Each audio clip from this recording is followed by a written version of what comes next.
came on Tuesday. Wonderful. Fantastic. He was ready to come home. I'm sure he was. Would be too. He met us at the front door. All righty then, John chapter 12. We left off on verse 37, and verse 38 is we're going to look at something that was prophesied, and verse 37 kind of led into that, because it said there that though he had done many miracles before them, they believed not on him. So the kind of the point of that verse is that it was going to be no matter what Jesus did, that wasn't going to be good enough. They were just not going to believe him. And there's a lot, we've discussed this before, there's a lot of reasons for that. They were afraid that they were, it's very clear that they were afraid that they might lose their position. They might lose their place at the temple, and their authority, and they were just not willing to surrender to the authority of Jesus. They were not willing to submit to him.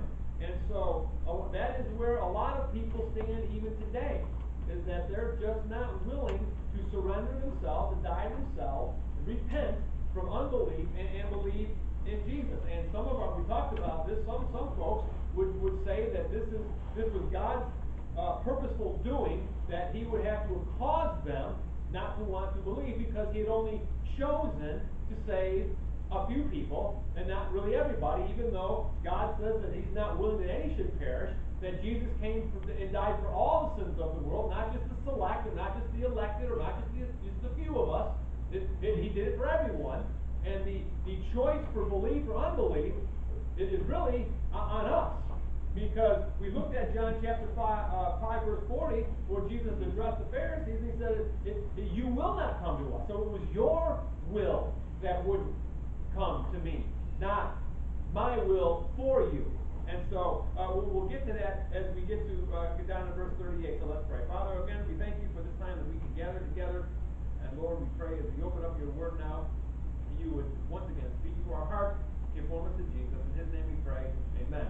So verse 38 says, back to verse 37, miracles before them, yet they believed not on him, that the saying of Isaiah the prophet might be fulfilled, which he spake, Lord, who hath believed our report, and whom hath the arm of the Lord been revealed? Therefore they could not believe, because that Isaiah said. Again, why couldn't they believe?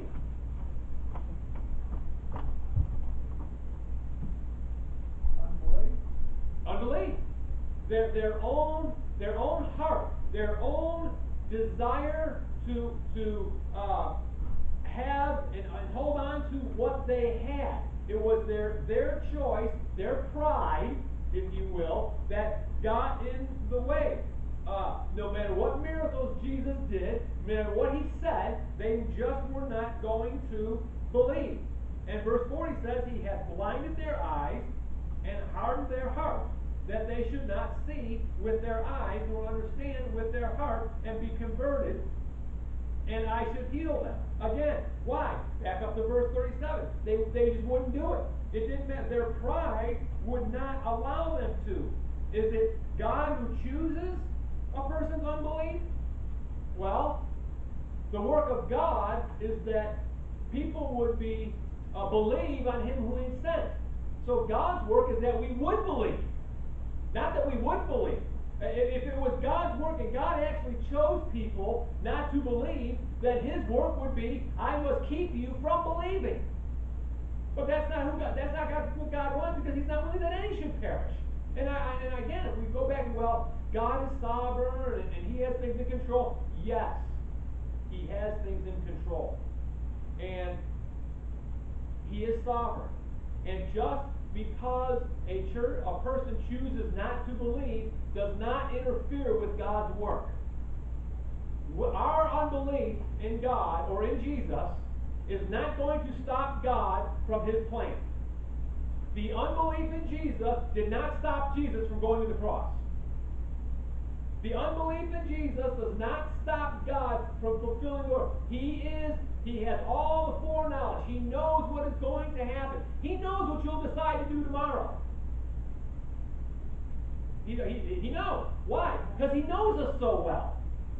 I mentioned this morning that when I was raising my kids, I'm sure if you've raised your kids, you get to know them so well that you can kind of see how it is they're going to decide to do things. You can see the road they're going down, and you want to stop it. You try to talk to them. You try to reason with them. You sit down with them. You plead with them, but they still make their own choices. And that's what God does with us. He said in Isaiah, "Come reason. Let us reason together. Let's talk about it." But He's not going to come down and force you to change your mind. He's not going to force me to change my mind. No more than we could our kids. As a matter of fact, what was normal in the response when you tried to force your children into something you wanted them to do? They did it anyway. They did it. Oh, rebel. Rebel. And they did what they wanted anyway, out of rebellion. They rebelled. That's what's happening here. They were hearing the truth. They rebelled. But Jesus never forced. But they still rebelled because they didn't like what they were hearing. When people don't like what they're hearing, a lot of times that's what it is. They rebel. And then they do what you don't want them to do anyway, just to show you that, hey, you don't have control over me. You can't make my decisions for me. It's my life, right? Ever heard that? People say it all the time. It's my life. That's a lot of what these folks were saying. Hey, it's my life. I'm not going to give it over to this guy. I'm not going to believe in Jesus. It's my life. And so what happens is we become very hardened in our heart, and we become very, as the verse says, you become hardened in your heart that you cannot see with your eyes. So it gets to the point that you can't even see Jesus. You won't see Jesus. You refuse Him. Is that God's fault? No. He allows us to make the choice as to what we are going to believe and what we're not going to believe. He didn't make the choice for Adam and Eve in the garden. He said, look, you can eat of everything. All the trees in the garden you can eat, but one. Do not eat of the tree of the knowledge of good and evil. He gave them the commandment. He gave them the choice as to whether or not they were going to follow that. They didn't. God didn't say, okay, you know what? This is my plan. I'm going to put this here. I'm going to give you the command, and then I'm going to force you to disobey. But there are our brothers and sisters out there that would argue that that was all God's plan, and that He won. Well, then He must have been the author of sin. Do you believe that? I don't. I don't believe that. I believe that was all on us. We decided that, not Him. And so, Romans 1:28. Heard of this one before. And it kind of, the whole chapter of Romans, especially beginning in 16, you start to see the progression of how a man's heart, a person's heart, gets so hardened that eventually they discard the truth entirely, and even God's trying to draw them has no effect. Because it says in verse 22 of Romans chapter 1, well, let's go to verse 21 of Romans chapter 21, because that when they knew God, they glorified Him not as God, neither were thankful, but became vain in their imaginations, and their foolish heart was darkened. So the further we get away from the truth, the more our heart gets darkened, and the more we become vain in our imaginations. We're seeing that lived out. And they profess themselves to be fools, to be wise in verse 22, but they became fools. And in verse 25, it says, who changed, now these ungodly people, who changed the truth of God into a lie. We're seeing that more and more every day today. And worship and serve the creature more than the Creator. Boy, aren't we doing that? We are all about ourselves. This culture we live in now is all about ourselves. Serve yourself. Worship yourself. It's all about you. Worship, and more than the Creator, who is blessed forever. Amen. Now, verse 26. For this cause, what cause? Because we changed the truth of God into a lie. We're worshiping and serving the Creator, or the creature, more than the Creator. So for this cause, God gave them up to unto vile affections, for even the women did to change the natural use of that which is against nature. Now we're talking about homosexuality. What happens when you get so vain in your mind? You start going into really dark places. Homosexuality is one of those. And likewise also men leaving the natural use of the women, burned in their lust one toward another, men working that which is unseemly, and receiving themselves in the recompense of their error, which was meat. And here's verse 28, and even as they did not like to retain God in their knowledge.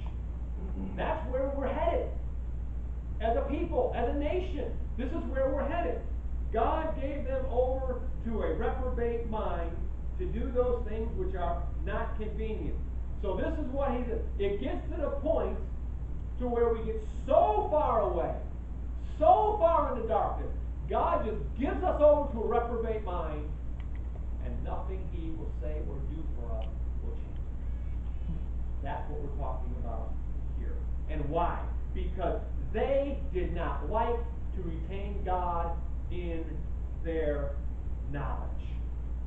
It wasn't God's choice. It was our own choice. We can't say, we're not going to be able to blame God and say, hey, you didn't choose me. I couldn't get saved. I wanted to, but you didn't choose me. God's going to say, wait a minute. I chose everybody.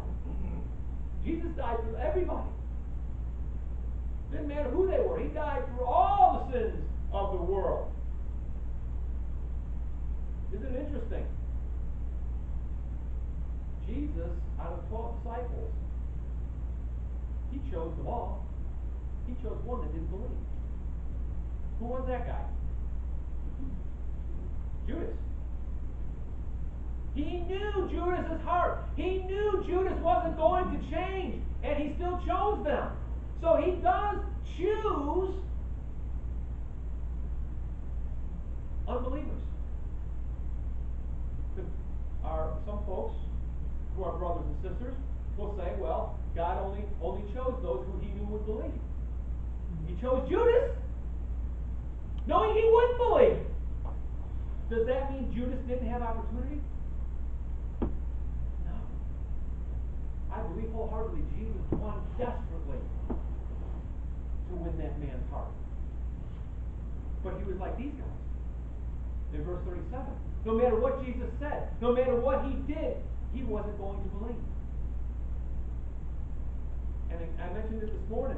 We're talking a lot about salvation in this prophecy, in these verses. But it goes that way with all the areas of our heart that we are unwilling to submit to God and repent of ourselves. Whether it's cheating, lying, stealing, grudges, it doesn't matter what it is. Pride, it doesn't matter what the area of our heart is. If we're not willing to surrender that to the Lord and give it to him and let him sanctify us and cleanse us of that, we are darkened in that area of our heart. And we're rendered useless to God and to be able to be a witness to somebody in that area of our life.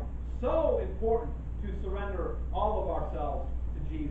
Verse 41 says, these things said Isaiah when he saw his glory and spake of him. If you remember back in Isaiah chapter 6, when he saw the Lord, he was high and lifted up. And that's the point where the coal was put on his tongue. That's what he was talking about. When I saw the Lord in all his glory, he realized, I am undone. And that's kind of how we should be.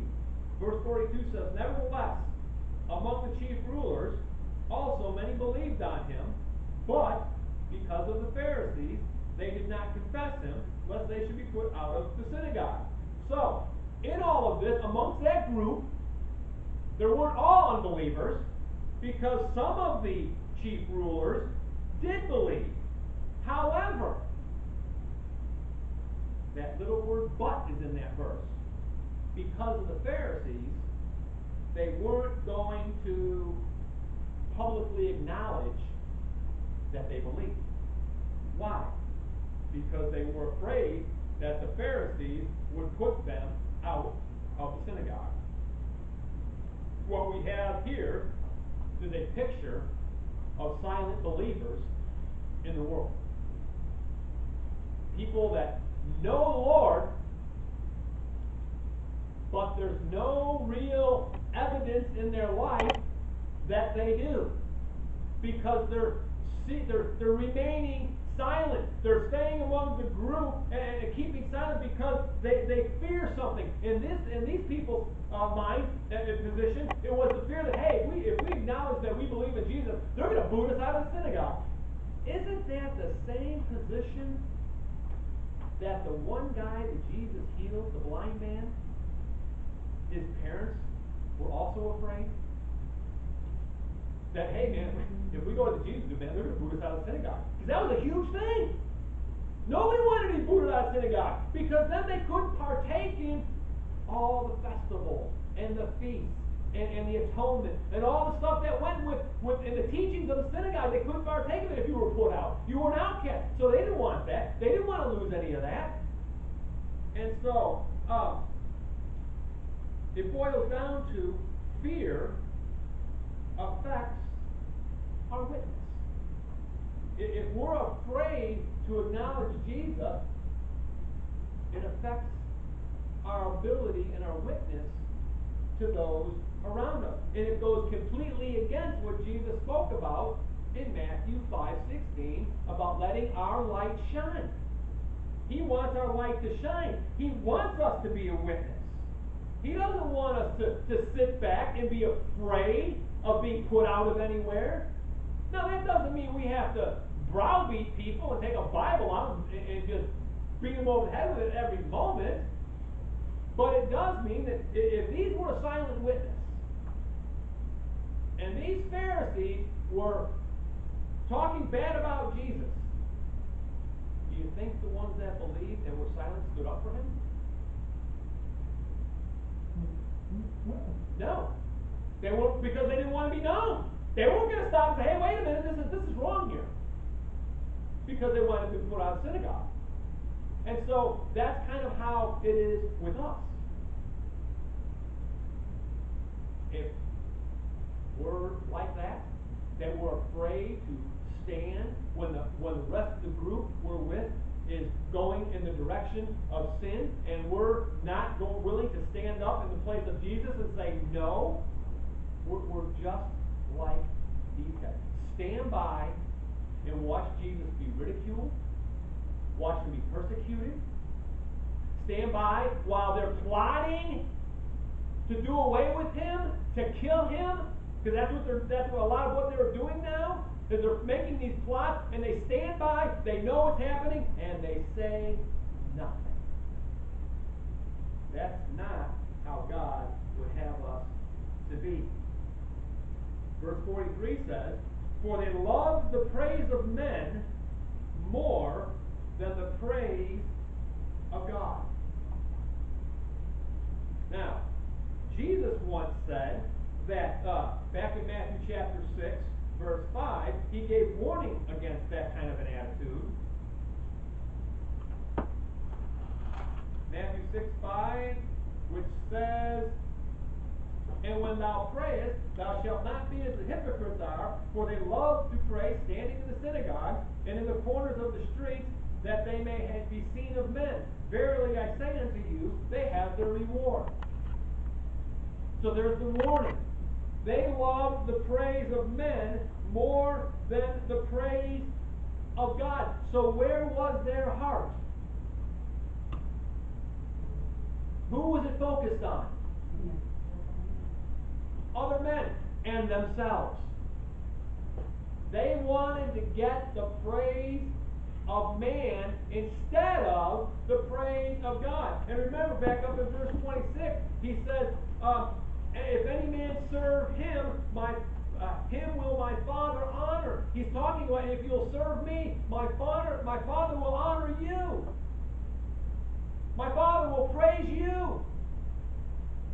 you can't get the praise of God without praising Jesus. And yet these folks were very silent about it because they feared and they loved the praise of men more than the praise of God. And if we're not careful, we will be the same way. If we know, for many folks, if they know that, well, if I profess myself to be a Christian, I'm not going to go anywhere in this company. So they won't do it. They won't let anybody really know what they believe, because they fear losing their job, losing their position, being put out of synagogue, if you will. There's a lot of people young people that are in school that are afraid to make it known because the mankind has now made it so difficult to be a Christian in our public schools. It's okay to be a Muslim. That's fine. Don't be a Christian. Don't say that Jesus is the only way, even though Jesus says he's the only way. Don't say that. Pardon? We stood back and let it happen. That's exactly right, because we did exactly what these folks did. We stood by and were silent because of the fear of losing something that we wanted to hold on to. Worldly. And we wonder why the church has found itself in the position it is in. It's almost like we're backed into a corner. And constantly, the world just runs right over us because we've run in fear. And God has reminded us we have nothing to fear. Jesus once said that don't fear man who can take your body. Fear the one who can take your body and your soul, which is God. We ought to be fearing God more than man. We ought to not be caving in. That doesn't mean that we don't follow the rules unless they go completely against what God has said. He has to be the final authority. We have to look at the areas in our life where he's not. And there may be some. It may be subtle. It may be that if we're a person that has to have control of everything, well, who has control of everything? God does. No, you or I don't. But if we are someone that we have to have control of everything, well, hey, look, you know what? We are trying to be God. If we think we know better for our own lives, we're telling God, you know what? I don't need your guidance. I don't need your advice. I don't need your leadership. I can do this on my own. So lest we get so, looking at these folks and say, wow, man, how can they do this, blah, blah. We ought to really take a good look at ourselves, because there's things in our lives that the Holy Spirit is constantly trying to address so that we will be purified and sanctified, and he can unite us and bring us together as one, so that we can accomplish the work that he'd have us to do wherever he places us and we find ourselves. So let's be careful not to be the type that are silent in our witness, and that we pursue what other men think and the praise of men rather than God. And also that we allow the Lord to look at and truly examine our hearts and expose those areas of darkness that we haven't allowed him to get into, so that he can change us and conform us to the image of Jesus. Let's pray. Father, again, thank you for loving us and your goodness to us. Thank you for your word and the things that we can learn from the folks that we read about in these scriptures. They're not just here for history. They're not just here for as stories, but they're here for us to learn from, Lord, in areas of our own life that we are keeping you out of. Lord, help us to be willing to allow you to sanctify, purify, transform us, and keep us. In your name we pray. Amen. Everyone stand, we'll sing Mama Heather.